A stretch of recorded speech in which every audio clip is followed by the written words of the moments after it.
நாம இதுக்கு முன்னாடி ஜின்கள் பத்தி 2 பார்ட் வீடியோ போட்டிருக்கோம். நிறைய பேர் பார்ட் 3 வீடியோ வேணும்னு கேட்டுக்கிட்டு இருந்தீங்க. நம்மளோட ஃபாலோவர் ஷேர் பண்ண ஒரு உண்மை சம்பவத்தை ஜின் பார்ட் 3 வீடியோல இன்னைக்கு பார்க்கலாம். நமக்கு இந்த ஒரு விஷயத்த ஷேர் பண்ண நம்மளோட ஃபாலோவர் அவரோட பேரை சொல்ல வேணாம்னு சொல்லிட்டார். திருச்சியை சேர்ந்த அவர் ஒரு இஸ்லாமிய சகோதரர். இஸ்லாம் மதத்துல ஜமாத்துன்னு ஒரு விஷயம் இருக்கு.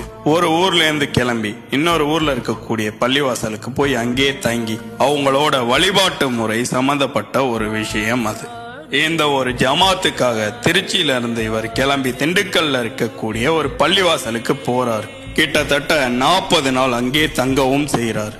அப்படி ஒரு நாள் இரவு அவர் தூங்க போறதுக்கு முன்னாடி அவருக்கு ஒரு போன் கால் வருது. அதை அட்டன் பண்றாரு.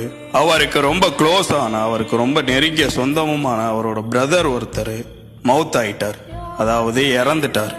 இந்த ஒரு விஷயம் கேட்டு ரொம்ப மனசு கஷ்டப்படுறாரு. அப்போ மணி சரியா 12 தாண்டுது. அப்போ கை கால்களை கழுவிட்டு, அதை ஒசுன்னு சொல்லுவாங்க, அந்த ஒரு விஷயத்த பண்ணிட்டு தொழுகிறதுக்கு கீழே போறாரு. சேம் டைம் எல்லாரும் தூங்கிட்டு இருக்காங்க. அவர் ஒரே ஆள் தனியா கீழே தொழுகிறதுக்கு போறாரு. அப்படி அவர் தொழுக ஆரம்பிக்கிறாரு. அப்போ ஒரு விஷயத்த கவனிக்க ஆரம்பிக்கிறாரு. அவருக்கு பின்னாடி வெள்ளை கலர்ல ஒரு உருவம் அவர் பண்ணக்கூடிய அசைவுகளை அந்த உருவமும் பண்ணிக்கிட்டு இருக்கு. அவர் குனியும் போது அந்த உருவமும் குனியுது. அவர் எந்திரிக்கும் போது அந்த உருவமும் எந்திரிக்குது.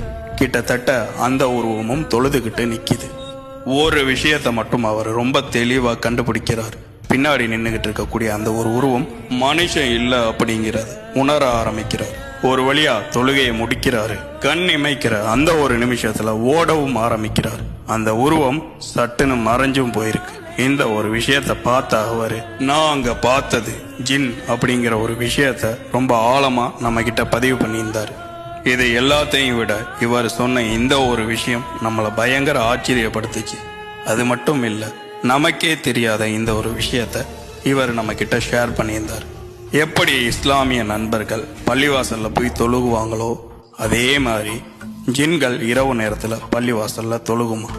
அதனாலதான் இரவு நேரத்துல பள்ளிவாசலுக்கு தனியா தொழுக போக கூடாதுன்னு பெரியவங்க சொல்லுவாங்கன்னு அவர் நம்ம கிட்ட சொன்னாரு. இன்னும் இந்த மாதிரி ஜின்கள் வீடியோ நிறைய இருக்கு. வேணும்னு நினைச்சீங்கன்னா கமெண்ட் பண்ணுங்க. மறக்காம நம்மளை ஃபாலோ பண்ணிக்க.